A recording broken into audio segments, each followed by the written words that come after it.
This is just my list of stuff that would have been okay if we didn't find it. So be prepared to be disappointed because this is... Okay,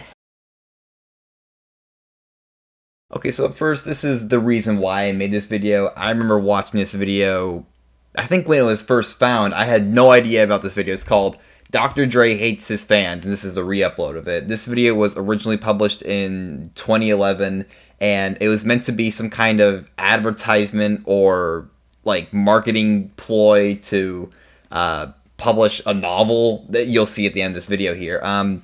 This is probably one of the worst videos I've seen on YouTube.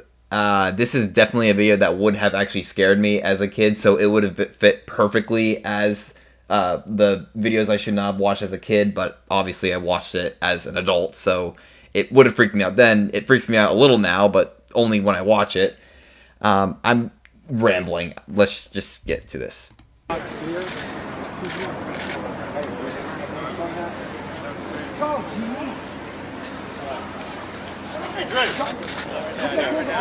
New York.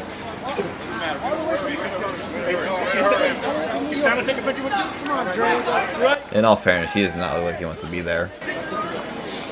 Dr. Dre.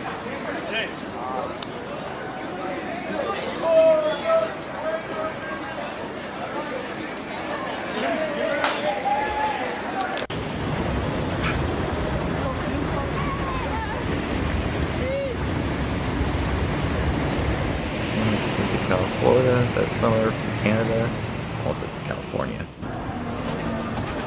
Children's parents promise to fix this trip once we sell this new home.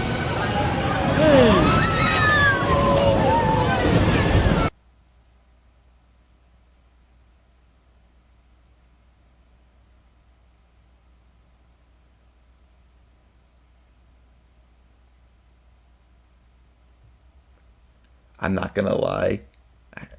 Hold on.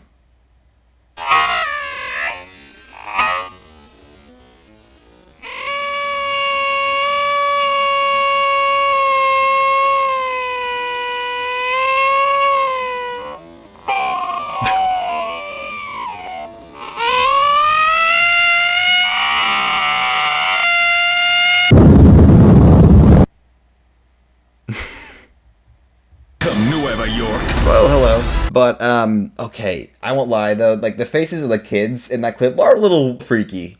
The scars, the ghostly face of the daughter. I will give him credit. I don't know if that's editing. I don't know if that's just coincidence. It is a little freaky. And apparently that clip was from a supposed French movie, but I don't know. I'm just going off what the wiki says, but just, oof. Okay, this next one I just found recently. This is called Confessions from the Hart.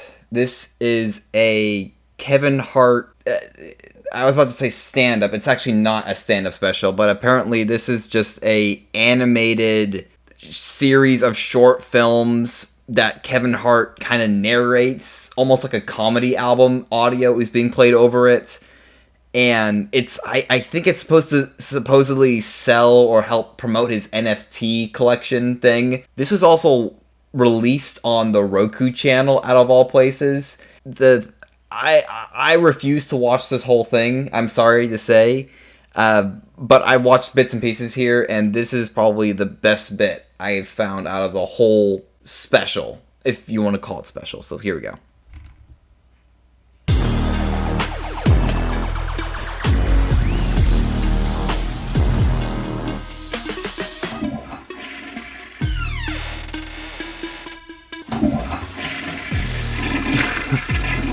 This one here is this is a story from when I was in Scandinavia, and I got food poisoning.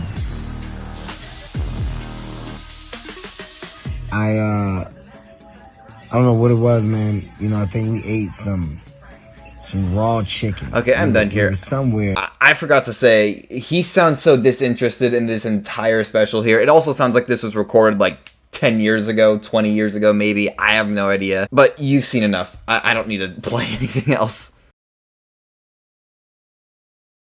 No clips here. Just saying any and all gore, death videos, I really don't think need to be found or need to be searched for or discovered in any way, because it just feels a little immoral to do, immoral to watch. There's nothing you really gain from these videos. You already know how it goes. If it says the person has died, then you know what the video entails. There's nothing you need to see. If you want to, provide some argument as to why it's good, then feel free to.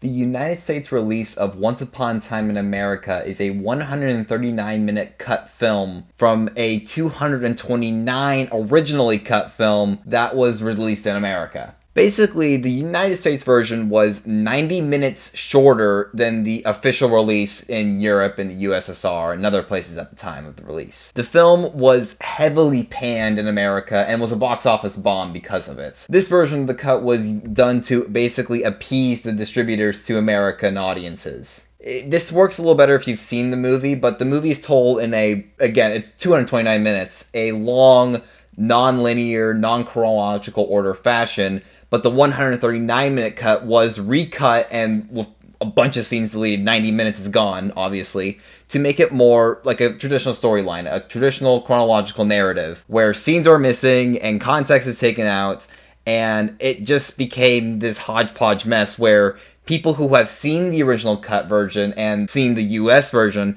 greatly preferred the European version much more than the US. And some were actually left quite furious and disappointed by this. Luckily, this version was lost to time, and we didn't have to see this movie because it was a shortened version of a much longer movie. So basically, what was lost was 90 minutes that was already in the original movie. So there was no point this version should exist. Unfortunately, this version was found, and we get to, if you choose to watch a shorter version of Once Upon a Time in America, if you just don't have the extra 90 minutes in your life, maybe you got to get to work earlier, maybe you have a class or whatever, then go ahead, feel free to watch it. It's shorter. You might not be as good of a quality film, but it's shorter. Thank you so much for watching this short little video here. I really wanted to make like an antithesis of typical lost media videos where it's like, oh, this is completely lost, or oh, this is completely found, but this is just me saying like, well, I already said in the intro, so you know what I'm trying to do here. But again, thank you for watching, and feel free to subscribe, feel free to check out my other videos. I am trying to break out of this reactionary point. I'm trying to do more what I did with the other things, so talking about Once Upon a Time in America and like the death videos, be more explanatory, me being more present in the camera, so than me just watching on the screen here. So hopefully my next video will actually be about, well, it's actually kind of a dated subject now because I started working on it months ago, but I really want to get it out just to have it out there because I'm really do feel, kind of strongly attached to it a little bit.